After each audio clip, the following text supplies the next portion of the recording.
তা গাইস দেখতেই পাচ্ছ আমার মেয়ে যে রান্না করতে লাগছে এখন। ওকে বললাম যে মাংসের আলুটা ভাজ, এদিকে ভাতটা হয়ে এসছে।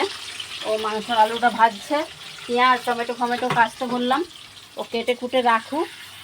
তারপরে আমার একটু কাজ আছে, তারপরে এসে আমি রান্না করবো। ওটা ভেজে গুছিয়ে গাছি রাখু, তারপরে এসে আমি রান্না করবো। যখন নাচের ভিডিওটা বানাবো তখন কিন্তু এমনি অনেকগুলো ভিডিও বানিয়ে আজকে ওরা একটা নাচের ভিডিও বানাবে, সেটা তোমাদের সাথে শেয়ার করবো আমি। ডিটেইলস শেয়ার করবে কোনটা বলো তো, যখন শুট করবে তখন দেখে তখন। হ্যাঁ, আর আমি একটু কাজ আছে আমার। এই যে ঘন্টু, এই যে দেখো শুয়ে আছে।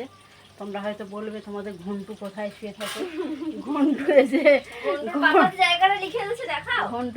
ঘন্টু এখানে একটা রেস্টি করার জায়গা পেয়েছে, সেটা তোমাদের সাথে আমি শেয়ার করব। এই যে এই দেখো, কদিন ধরে ঘন্টু ওর বাবা এইখানটা একটা ওকে বিছানা পেতে দিয়েছে। এই যে ওই যে জাজিংগুলো হয় না, ওই যে শীতকালে যে ম্যাটগুলো বিছানা, ওইটা দিয়ে বালিশটা এখানটায় করেছে, ওইখানটাই শুয়ে থাকে চুপ করে। এখন মনে হয় গরম লেগেছে, বেরিয়ে এসছে বাইরে। এমন আমাদের ঘন্টু। শোনা, আমি একটা কথা বলি তোমার সাথে, একটু বন্ধুদের সাথে একটু কথা বলো।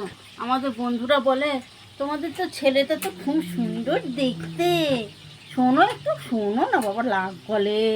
বলে বাবা মাম্মাম কিছু আনেনি, মাম্মাম তোমার জন্য খাবার আনেনি। ও এমন চালাক, ভালো ভালো জিনিস খাবে, বাসি জিনিস মোটেই খাবে না। এই বেলাটা ওই বেলা যদি দাও কী করে যে ও টের পায়, বলার মতো নয়। মানে ওরই ভাত, এই বেলাটা ওই বেলা যদি হয়ে যায় একবার, মাংস বলো যাই বলো, খাবেই না। গরম গরম টাটকা টাটকা রান্না করে দিতে হবে। যে নাতটা থেকে ধরে নিয়ে এসছি, তাই এত তার খবর দালালি। খেতে দিলে শুতে চাই, ওই দেখো না, ওই দেখো না, গরম লাগছে, আমার কাছে আসবে না।